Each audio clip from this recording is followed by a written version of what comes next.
உங்கள் ஆணையத்தை இருக்கிறோம்.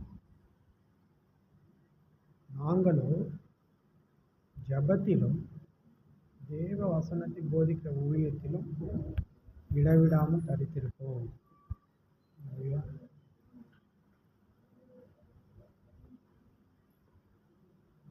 நாங்களும் ஜபம் பண்ணுவதிலும் தேவ வசனத்தை போதிக்கிற ஊழியத்திலும் இடைவிடாமல் தரித்திருப்போம். வேதம் நமக்கு என்ன சொல்லுதுன்னா, இடைவிடாமல் செய்ய வேண்டிய 2 விஷயம். ஒன்று ஜபம், இன்னொன்று ஊழியம். இல்லையா? கர்த்தர் இப்படிப்பட்ட கிருபை நமக்கு தரணும்னு கேட்கணும். இல்லையா? நம்ம ஜீவியம் நல்லா இருக்கும்போது கர்த்தருக்காக நம்ம எழுந்து நிற்போம். ஆண்டோடைய வார்த்தையை போதிக்கிற ஊழியம். இல்லையா? இந்த உலகத்திலேயே மிக சிறந்தது அதான்.